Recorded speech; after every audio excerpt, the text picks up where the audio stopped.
The origin of the book started as I was working as a development practitioner in the Pamirs. And during that time, I met my co-author of the book, Frederik van Oudenhoven, who was working with Biodiversity International, and they were looking at the genetic diversity of various agricultural crops in the Pamirs and also the cultural practices behind it. In meeting him during a workshop, we ate this incredible noodle soup that was made with 6 different grains in the noodle. It had this earthy, fresh flavor. And that was the first time that I had had anything like that after living in the Pamirs for years. Because usually one receives kebab or pilau, very common Central Asian or even Russian dishes. And it turned out that the woman who was serving us this soup was quite ashamed of serving this soup because she said it was, it's from my garden and it's because I didn't have anything else to give you. And then because we were so fascinated by it, she said, well, maybe you could write down the recipe because my children don't really care about it. It's not modern food and my grandchildren don't even really know what it is. And because the languages are unwritten, none of this knowledge had ever been written down. So along with some really incredible colleagues, all women who are ethnobotanists and geneticists in the Pamirs, over a number of years, well, first they, over a number of months, collected recipes from all the different valleys and shared those with us.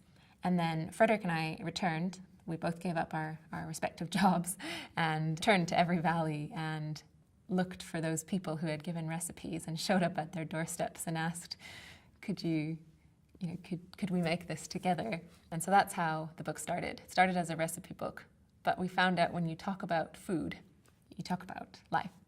And so kind of all these stories emerged, and that's how the book grew. The purpose of the book was always to live in the Pamirs. The purpose of the book wasn't to sell in Europe or North America or elsewhere. So the book had to be in a language that Pamiri people could read, as we wanted to fulfill the promise to this grandmother. The problem is that Pamiri languages are all unwritten. So we had to choose languages, the official languages of each country, Tajik and Dari.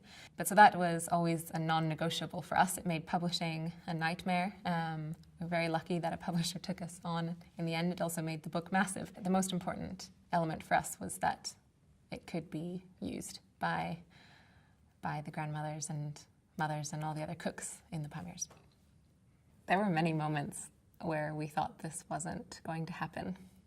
And it was really due to the amazing collaborators, everyone from the people who gave us recipes to the ethnobotanists and scientists working in the Pamirs who mobilized people and who were constantly there when we called them to follow up on how many cups of rice was it. And years after having watched those recipes, to translators doing this basically for free, or our wonderful photographers who also provided a lot of the material at a very good cost for us. So I think none of this would have happened without goodwill of a lot of people.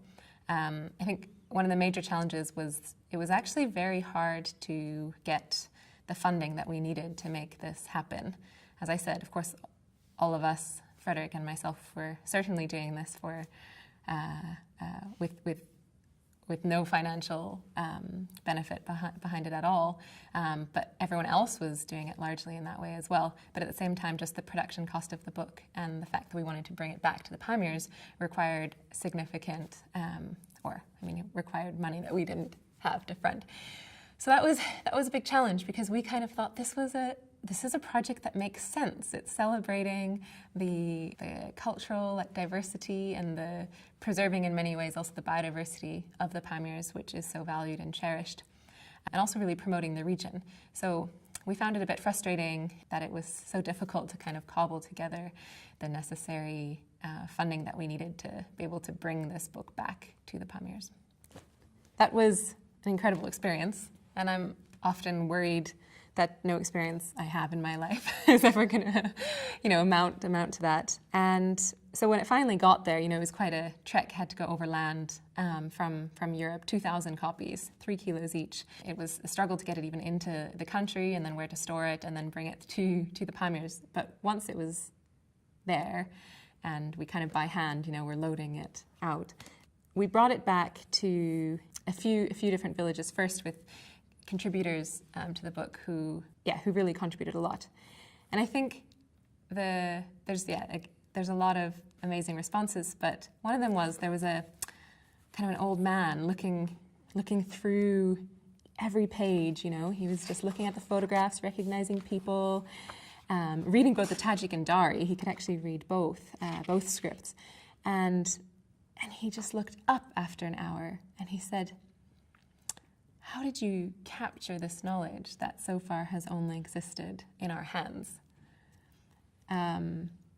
And he laughed because he had never seen these words that they use that have never been written down, which we thought was really beautiful because, of course, the book is called With Our Own Hands, and that felt really like it came full circle.